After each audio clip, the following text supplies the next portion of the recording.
1000 வருடங்களுக்கு முன்னாடி எந்த ஒரு மாடர்ன் கிரேன்ஸ், ட்ரக்ஸ் அல்லது ஹெவி மெஷினரி எதுவுமே இல்லாத அந்த காலத்துல தமிழ்நாட்டில் வாழ்ந்த ஒரு பேரரசர் மனித வரலாற்றின் ஆகச் சிறந்த கட்டிடக்கலை அதிசயத்தை உருவாக்கினார்.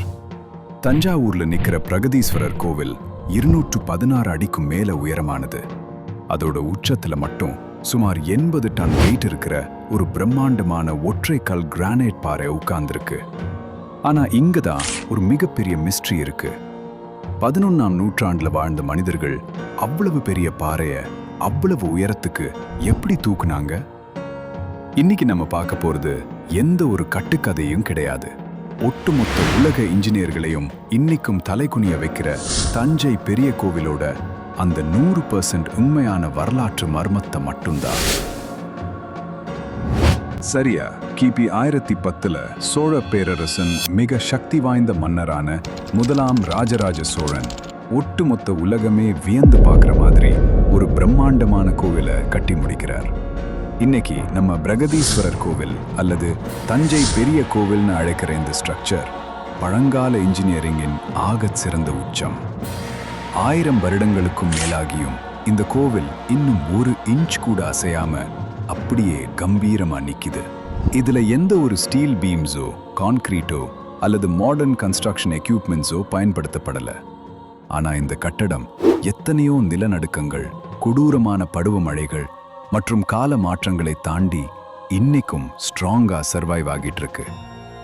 ஆனா தலைமுறை தலைமுறையா வரலாற்று ஆசிரியர்களையும் இன்ஜினியர்களையும் குடைகிற ஒரே கேள்வி, இது அவங்க எப்படி கட்டினாங்க? இந்த கோவிலோட பிரம்மாண்டமான விமானம் வானத்தை நோக்கி கிட்டத்தட்ட 216 அடி உயரத்துக்கு எழும்பி நிக்குது. அதோட டாப்ல சும்மா 80 டன் எடையுள்ள ஒரு பிரம்மாண்டமான கிரானைட் கேப்ஸ்டோன் வச்சிருக்காங்க.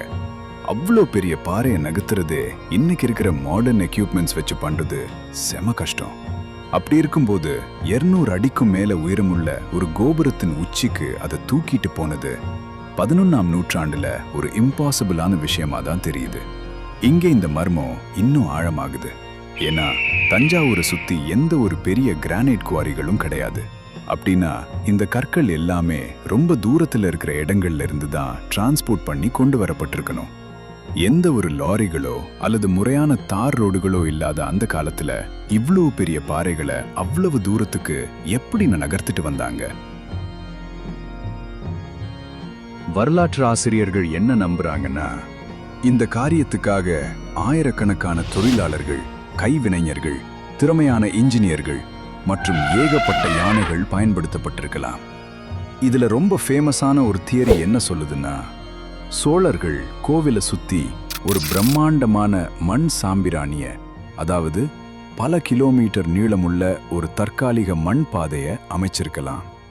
பாறையை செங்குத்தா மேல் நோக்கி தூக்காம தொழிலாளர்கள் அந்த மண் பாதை வழியா மெல்ல மெல்ல இழுத்து கோபுரத்தோட உச்சிக்கு கொண்டு போயிருக்கலாம்னு சொல்றாங்க.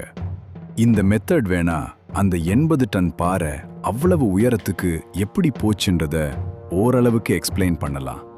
ஆனா இங்கேயும் ஒரு சிக்கல் இருக்கு. அவ்வளவு பிரம்மாண்டமான ஒரு மண் பாதை அங்க இருந்ததுக்கான எந்த ஒரு பிசிக்கல் ஆதாரமும் இன்னைக்கு வரைக்கும் அக்யூரேட்டா கண்டுபிடிக்கப்படல. இந்த தியரியை எல்லாரும் ஏத்துக்கிட்டாலும் இதை ப்ரூவ் பண்றதுக்கான டைரக்ட் எவிடன்ஸ் ரொம்பவே கம்மிதான். இதனாலேயே இந்த விவாதம் இன்னைக்கும் தொடர்ந்துட்டே இருக்கு.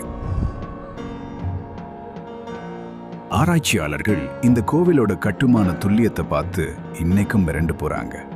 ஒவ்வொரு கல்லும் ஒண்ணுக்கொன்னு அவ்வளவு கச்சிதமா துல்லியமா ஃபிட் ஆகியிருக்கு. அங்க இருக்கிற சிற்ப வேலைப்பாடுகள் எல்லாமே வேற லெவல் டீட்டெயிலிங். இப்படிப்பட்ட ஒரு ஸ்ட்ரக்சர் 1000 வருடங்களுக்கும் மேல ஒரு பாதிப்பும் இல்லாம தப்பிச்சிருக்கு.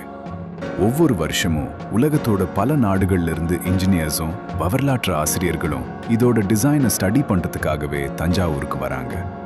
ஆனா இன்னைக்கு வரைக்கும் இதோட கட்டுமானத்துல இருக்கிற சில ரகசியங்களை நம்மளால முழுசா புரிஞ்சுக்க முடியல.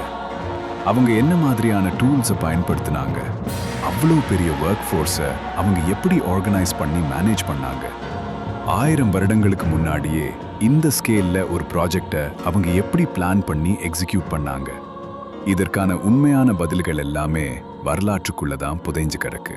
தஞ்சை பெரிய கோவில் ஒரு மர்மம்னு நான் சொல்றது. அதை யார் கட்டினாங்கன்னு நமக்கு தெரியலன்றதுக்காக கிடையாது. அது ராஜராஜ சோழன் தான் கட்டினார்னு நமக்கு தெளிவா தெரியும். இங்க மர்மமே 1000 வருடங்களுக்கு முன்னாடி வாழ்ந்த மனிதர்கள் எப்படி இவ்வளவு அசாதாரணமான ஒரு அதிசயத்தை உருவாக்குனாங்கன்றது தான். இதோட உண்மையான பின்னணிய இன்னைக்கு வரைக்கும் நாம முழுசா புரிஞ்சுக்க முயற்சி பண்ணிட்டே இருக்கோம்.